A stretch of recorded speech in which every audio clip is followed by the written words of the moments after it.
6,000 కోట్లు వడ్డీతో కలిపి 2016 నాటికి 9,000 కోట్లు అయింది. మనోడి దగ్గర ఉన్న ఆస్తి విలువ 15,000 కోట్లు. ఇది 15,000 కోట్లు ప్రాపర్టీస్ ఉన్నాయి. ఇది సినారియో. సో కట్ చేస్తే 9 సంవత్సరాల తర్వాత రీసెంట్గా మొన్న ఆర్సీబీ గెలిచింది.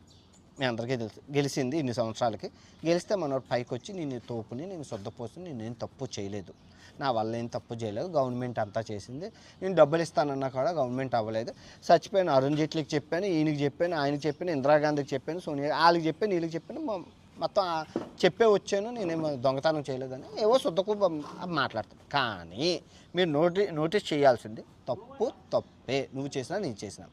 కోర్టులో నువ్వు కోర్టులో తేల్చుకోవాలి, నీ దగ్గర ఉన్న ఆస్తి ఇవన్నీ చూసుకొని. ఇప్పుడు బ్యాంకు 6,000 కోట్లు ఇచ్చింది.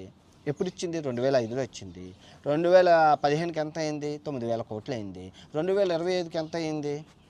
30,000 కోట్ల దాకా అయిపోయింది. వడ్డీ, చక్రవడ్డీ, భూచక్రవడ్డీ, అది ఆ డబ్బు అంతా ఎవరిది? ప్రజలది. మేము ఎందుకు ఇస్తాం? బ్యాంక్కి ఇంట్రెస్ట్ వస్తుంది, సేఫ్టీ ఉంటుందని కదా మేము ఇస్తాం. ఆ డబ్బే మీకు ఇచ్చింది. బ్యాంక్ అనేది ఏదో మధ్యన మీడియేటర్, ఆ మీడియేటర్ చేసింది బ్యాంకు.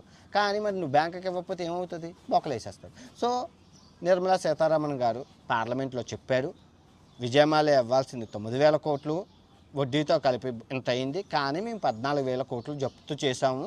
సో ఇంక నేనేం బాకీ లేను, నేను సొద్దపోస్తున్నాను. అరే నాయన, మరి తీసుకున్న దానికి ఇంట్రెస్ట్, వడ్డీలు అన్నీ కలిపి ఎంత అయింది? 30,000 కోట్లు అయింది. నీ 15,000 కోట్లు, 14,000 కోట్లు జప్తు చేస్తే ఇంకా నువ్వు గవర్నమెంట్కి 14,000 కోట్లు బాకీ ఉన్నావు. అది ఎవరికి తెలియదు, అది ఎవరు చూడలేదు. సో ఇంతలో మన వాళ్ళంతా హీరో, విజయమాల్యా మంచోడు, తోపు. ఒక మనిషి మీద అభిప్రాయం మారడానికి జస్ట్ 9 సంవత్సరాలు చాలని నిలిపించారు. ఇంతకుముందు దొంగ అన్నారు, ఇప్పుడు అదే ప్రజలు హీరో, మంచోడు, తోపు, తురుముకు అన్నారు. అరే దొంగే, చట్టం ఎవడైనా అంతే. నువ్వు చట్టం ముందు నిలబడి నీ ఆస్తి జప్తు చేయించుకొని లాభాలు నష్టాలు చూసుకొని నువ్వు క్లియర్ చేసుకుంటే అయిపోయింది. అలా చేయకుండా దొంగతనం చేసావు ఒప్పుకొని నువ్వు పారిపోయి 9 సంవత్సరాల తర్వాత వచ్చి నేను మంచోడిని అంటే అలా అవుతుంది. వడ్డీ అన్నీ కట్టాలి కదా. సో అది జరిగింది కదా. విజయమాల్యా చేసిన తప్పు ఏంటంటే ఇది. ఒక మనిషి ఎంత మంచోడని అవ్వచ్చు, కానీ చెడు వ్యసనాలు ఉంటే కనుక నాశనం అయిపోతాడు. మనోడికి ఉన్న చెడు వ్యసనాలతోని, మనోడికి ఉన్న హైప్తోని, మనోడు తెలియని బిజినెస్లో చెయ్యి పెట్టి నష్టపోయాడు. అది జరిగింది కాదు. ఇప్పుడు మీకు అర్థమైందా? ఇప్పుడు చెప్పండి, విజయమాల్యా దొంగ మంచోడా? అఫ్కోర్స్ దొంగ, ఇంకా చెప్పేదేముంది. డబ్బులు ఎంత ఎగదొబ్బి, అరే 6,000 కోట్లు 2005లో నువ్వు ఏ వ్యాపారం చేసినా ఎంత అవుతుంది? డబల్ త్రిబుల్ అవ్వాలి కదా, సింపుల్గా అవ్వాలి కదా.